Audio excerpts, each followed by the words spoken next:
الحمدللہ رب العالمین والصلاة والسلام علی سید الانبیاء والمرسلین وعلی آلہ واصحابہ اجمعین اما بعد فاعوذ باللہ من الشیطان الرجیم بسم اللہ الرحمن الرحیم اولئک هم الراشدون صدق اللہ العظیم۔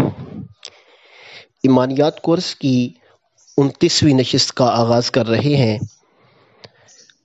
آج کی اس نشست میں ہمارا موضوع گفتگو مسئلہ باغ فدق اور حدیث کرتاس کے حوالے سے ہے۔ دعا ہے اللہ تعالیٰ میری زبان پر کلمۃ الحق جاری فرمائے۔ نبی اکرم سید عالم صلی اللہ علیہ وسلم کی ذات پر ایمان جس طرح لازمی ہے، اسی طرح حضور سید عالم علیہ الصلوۃ والسلام کی وہ نسبتیں جنہیں اللہ تعالیٰ نے خاص طور پر حضور کی قربت و معیت کے لیے چنا ہے، ان کا احترام، ان کی تکریم اور ان سے محبت، یہ بھی ایمان کا ایک لازمی حصہ ہے، اور اس کے بغیر انسان کا ایمان کامل نہیں ہے۔ اللہ کی بارگاہ میں ایمان قبول نہیں ہے اگر محبت اہل بیت اور تکریم و صحابہ کرام سے ایمان خالی ہو۔ صحابہ کرام رضوان اللہ تعالی علیہم اجمعین کے حوالے سے کچھ ایسے واقعات بعض اوقات بعض طبقات کی طرف سے پیش کیے جاتے ہیں جن سے ان کی ذات پر خرزہ سرائی کی جاتی ہے، اور جس وقت ایک خالی ذہن اس بات کو دیکھتا ہے، سنتا ہے، تو پریشان ہو جاتا ہے۔ اس لیے لازمی ہے کہ ان واقعات کی حقیقت کو آپ کے سامنے بیان کیا جائے، تاکہ اگر آپ کے سامنے کبھی ایسا معاملہ پیش آئے تو آپ پریشان نہ ہوں، بلکہ آپ پہلے ہی اس کی حقیقت کو جان چکے ہوں۔ اور سید اعلیٰ حضرت امام محمد رضا بریلوی رحمۃ اللہ علیہ نے فتاوی رضویہ میں ارشاد فرمایا کہ حصوص کا انکار انسان کو نصوص کے انکار تک لے جاتا ہے۔ وہ ہستیاں جو اللہ تعالیٰ نے اپنے محبوب مکرم علیہ الصلوۃ والسلام کے لیے چنی ہیں، اگر ان کے بارے میں انسان اپنا غلط ذہن رکھ کر ان کا انکار کر دے تو وہ انکار کئی آیات قرآنیہ کا انکار ہوتا ہے، جس کے سبب انسان ایمان سے خارج ہو جاتا ہے۔ اس لیے یہ ضروری سمجھتا ہوں کہ آپ کے سامنے ان مسائل کو تفصیل سے ذکر کیا جائے۔ ان میں سے پہلا مسئلہ باغ فدق کا مسئلہ ہے۔ فدق خیبر کے قریب ایک علاقہ ہے۔ جس وقت نبی اکرم علیہ الصلوۃ والسلام نے خیبر کو فتح کیا تو فدق کے لوگوں نے بغیر جنگ کے نبی اکرم سید عالم علیہ الصلوۃ والسلام کے سامنے ہتھیار ڈال دیے، اور جو مال غنیمت جنگ کے بعد حاصل ہو اسے مال غنیمت کہا جاتا ہے، اور جو مال بغیر جنگ کے حاصل ہو جائے اسے مال فے کہا جاتا ہے۔ یہ باغ فدق اسی مد میں حاصل ہوا۔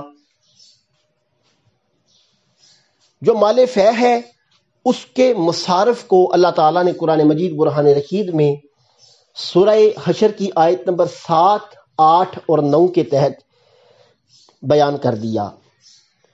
نبی اکرم سید عالم علیہ الصلوۃ والسلام کی حیات مبارکہ میں یہ باغ اسی طرح نبی اکرم سید عالم علیہ الصلوۃ والسلام اس کی آمدن کو تقسیم کرتے رہے، جیسا کہ اللہ تعالیٰ نے قرآن مجید برہان رشید میں ارشاد فرمایا۔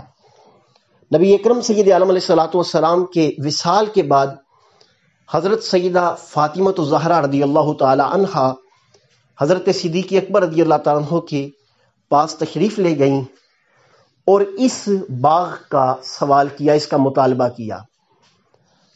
حضرت ابو بکر صدیق رضی اللہ تعالی عنہ نے نبی اکرم سید عالم علیہ الصلوۃ والسلام کی ایک حدیث سیدہ کائنات کے سامنے پڑھی کہ آقا کونین علیہ الصلوۃ والسلام نے فرمایا، نحن الانبیاء لا نارث ولا نورث وما ترکنہ صدقہ، ہم انبیاء ہیں، ہم نہ تو کسی کے وارث بنتے ہیں نہ کسی کو وارث بناتے ہیں، اور جو ہمارا ترکہ ہوتا ہے وہ صدقہ ہوتا ہے۔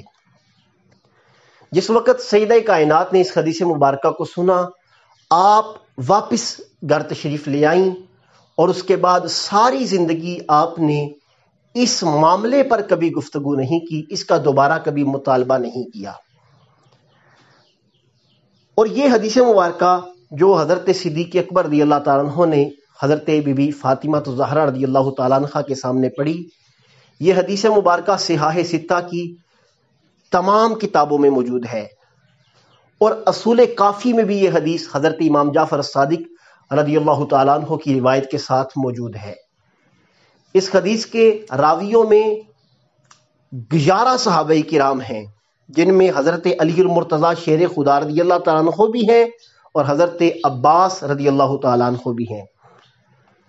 یعنی یہ کوئی ایسی حدیث نہیں جو صرف حضرت ابوبکر صدیق نے ہی بیان کی ہو، بلکہ کئی ہستیاں اس حدیث کی روایت کرنے والی، اور حدیث کی بیشتر کتب میں یہ حدیث مبارکہ موجود ہے۔ اب حضرت سیدنا صدیق اکبر رضی اللہ تعالیٰ عنہ کی بارگاہ سے جس وقت جناب سیدہ کائنات واپس تشریف لے گئیں، اس کے بعد حضرت ابوبکر صدیق رضی اللہ تعالیٰ عنہ سیدہ کائنات کی بارگاہ میں تشریف لے گئے۔ حضرت اسمہ بنت امیس رضی اللہ تعالیٰ عنہ حضرت ابوبکر صدیق رضی اللہ تعالیٰ عنہ کی زوجہ محترمہ تھیں، اور آپ حضرت فاطمہ رضی اللہ تعالیٰ عنہ کی خدمت کرتی تھیں۔ آپ نے حضرت ابوبکر صدیق رضی اللہ تعالیٰ عنہ کی طرف سے اجازت طلب کی کہ جناب صدیق اکبر آپ کے پاس آنا چاہتے ہیں۔ انہوں نے حضرت علی رضی اللہ تعالیٰ عنہ سے پوچھا، مشورہ کیا، اور حضرت ابوبکر صدیق رضی اللہ تعالیٰ عنہ کو آنے کی اجازت مرحمت فرمائی۔ آپ تشریف لائے، اور آپ نے سیدہ کائنات کی بارگاہ میں عرض کی، واللہ والذی نفس بیدہ لقرابۃ رسول اللہ صلی اللہ علیہ وسلم احب الی ان آصل من قرابتی۔ اس رب ذوالجلال کی قسم جس کے قبضہ قدرت میں ابو بکر کی جان ہے، نبی پاک علیہ الصلوۃ والسلام کے اہل بیت اطہار سے صلہ رحمی کرنا ابو بکر کو اپنے اہل و عیال سے صلہ رحمی کرنے سے زیادہ محبوب اور پسندیدہ ہے۔ اس گفتگو کا مقصد یہ تھا کہ جہاں تک ابو بکر کا مال ہے، وہ حضور کی زندگی میں بھی حضور کا تھا، حضور کے وصال کے بعد حضور کے اہل بیت کا ہے، جہاں سے چاہیں آپ لے سکتے ہیں۔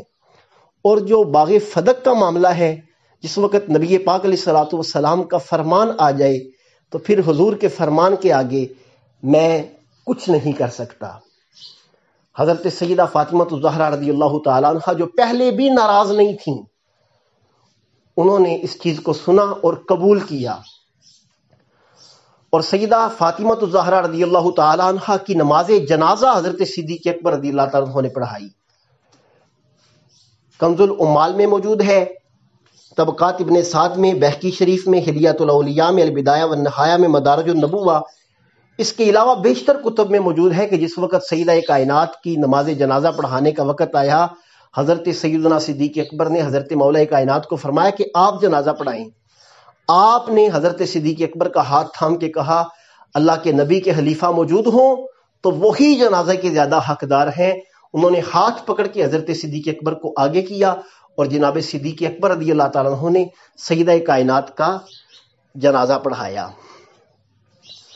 جہاں تک باغ فدق کا معاملہ ہے، جہاں نبی پاک علیہ الصلوۃ والسلام کی صاحبزادی حضرت فاطمہ رضی اللہ تعالیٰ عنہ کو یہ باغ حضرت صدیق اکبر نے نہیں دیا، وہیں نبی پاک علیہ الصلوۃ والسلام کی زوجہ محترمہ حضرت صدیق اکبر کی اپنی صاحبزادی حضرت عائشہ صدیقہ رضی اللہ تعالیٰ عنہ بھی تو وارث بنتی تھی اگر جناب سیدہ فاطمہ رضی اللہ تعالیٰ عنہ بنتی تھیں، ان کو بھی نہیں دیا۔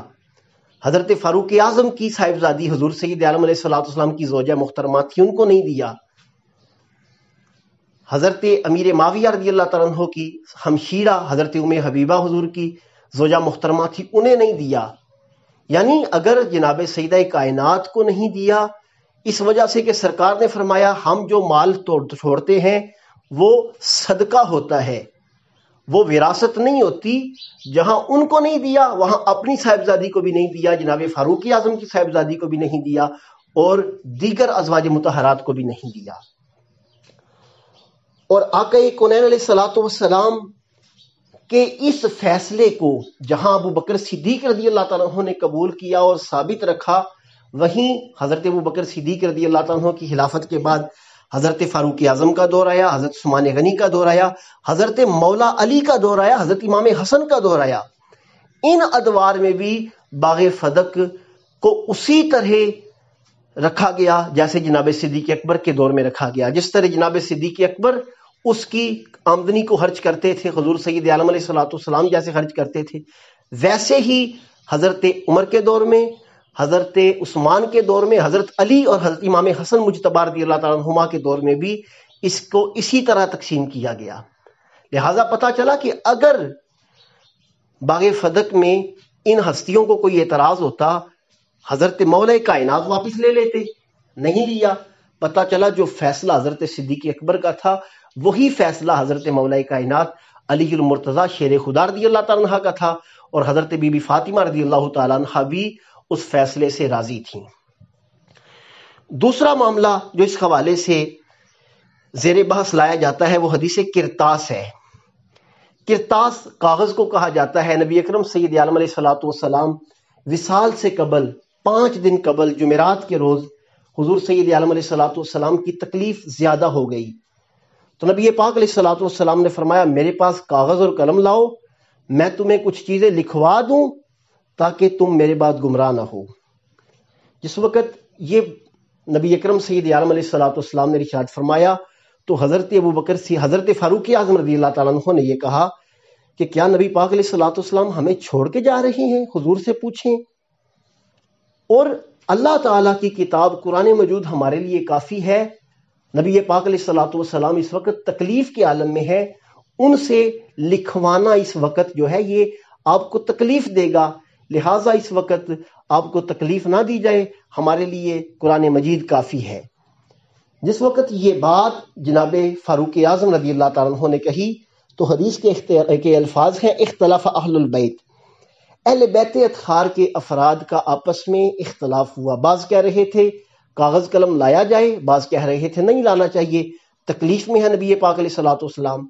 جس وقت یہ اختلاف آپس میں بڑھا تو نبی پاک علیہ الصلوۃ والسلام نے فرمایا چھوڑ دو مجھے جس حالت میں میں ہوں، میں اس حالت میں ٹھیک ہوں۔ اور ایک حدیث میں نبی اکرم سید عالم علیہ الصلوۃ والسلام نے حضرت عبداللہ ابن عباس رضی اللہ تعالیٰ عنہ کو کچھ چیزیں بتائیں، 3 چیزوں کی وصیت کی۔ پہلی، نبی اکرم سید عالم علیہ الصلوۃ والسلام نے فرمایا کہ جزیرہ عرب سے مشرکین کو نکال دیا جائے۔ دوسرا، نبی پاک علیہ الصلوۃ والسلام نے فرمایا کہ وفود کے ساتھ ایسے ہی عزت و تکریم کا معاملہ کیا جائے جیسے میں کرتا تھا۔ حضرت عبداللہ ابن عباس فرماتے ہیں تیسری چیز یا تو نبی پاک علیہ الصلوۃ والسلام نے بتائی نہیں، آپ خاموش ہو گئے، یا مجھے بتائی تھی اور میں بھول گیا۔ اس حدیث سے کچھ لوگ یہ استدلال کرتے ہیں کہ نبی پاک علیہ الصلوۃ والسلام نے حضرت علی رضی اللہ تعالیٰ عنہ کی خلافت لکھوانی تھی جو منسوخ تھی، حضرت عمر رضی اللہ تعالیٰ عنہ نے لکھنے نہیں دی۔ تو اگر پہلی بات کہ اگر یہ امر لکھوانا اللہ کی طرف سے حکم تھا، منسوخ تھا، تو پھر کوئی انسان اللہ کے نبی کو روک نہیں سکتا۔ دوسری بات، یہ تو جمعرات کی بات ہے، جمعہ، ہفتہ، اتوار، سوموار، 5ویں دن نبی اکرم سید عالم علیہ الصلوۃ والسلام کا وصال ہوا۔ اس وقت سید عالم علیہ الصلوۃ والسلام نے نہیں لکھوایا، اگر کوئی لازمی چیز ہوتی تو حضور اس کے بعد اگلے 4 دنوں میں لکھوا دیتے، نہیں لکھوائی۔ پتہ چلا یہ وہی بات تھی جو نبی اکرم سید عالم علیہ الصلوۃ والسلام نے ابن عباس کو بتا دی تھی۔ اور جہاں تک حضرت مولا کائنات کی خلافت کا تعلق ہے، حضرت علی رضی اللہ تعالیٰ عنہ خود ارشاد فرماتے ہیں کہ مجھے قسم ہے اس رب ذوالجلال کی جس نے ایک قطرے سے انسان کو پیدا کیا، جس نے ایک دانے سے ایک درخت کو پیدا کیا، اگر اللہ تعالیٰ کے نبی مجھے کہہ دیتے کہ تو میرا خلیفہ ہے تو میں کسی کو ممبر کی ایک سیڑھی پہ قدم نہ رکھنے دیتا، تلوار سے جہاد کرتا، اگر تلوار ٹوٹ جاتی چادر سے جہاد کرتا، شہید ہو جاتا، لیکن جب تک میں زندہ رہتا میں کسی کو نبی پاک علیہ الصلوۃ والسلام کی ممبر کی سیڑھی پہ قدم نہ رکھنے دیتا۔ لیکن نبی پاک علیہ الصلوۃ والسلام نے میری موجودگی میں بالکل صحیح تھا، حضور نے ارشاد فرمایا مرو ابا بکر فلیصلی بالناس، ابو بکر کو حکم دو وہ لوگوں کو نماز پڑھائیں۔ حضرت مولا کائنات فرماتے ہیں حضرت ابوبکر صدیق کو میری موجودگی میں نبی پاک علیہ الصلوۃ والسلام نے نماز کا امام بنا کے میرے دینی معاملات کا امام حضرت ابوبکر صدیق کو بنایا. میں نے ان کے ہاتھ میں بیعت کر کے انہیں اپنے دین اور دنیا کا امام بنا دیا. وہ میرے خلیفہ ہیں. یہ مولا کائنات حضرت علی مرتضیٰ شیر خدا رضی اللہ تعالیٰ عنہ کا اپنا قول ہے، اپنا ارشاد ہے. لہٰذا پتہ چلا یہ جو واقعات جن کو اس طرح پیش کیا جاتا ہے ان کی حقیقت میں کوئی اصل نہیں. وہ ہستیاں ہاں صحابہ کرام کی ہوں یا اہل بیت اطہار ہوں، ایک دوسرے سے محبت کرنے والے، ایک دوسرے کے ساتھ شیر و شکر ہیں. دعا ہے اللہ تعالی ہمیں ان کے ساتھ محبت رکھنے کی توفیق عطا فرمائے اور اس طرح کی غلط فہمیوں سے ہمیں محفوظ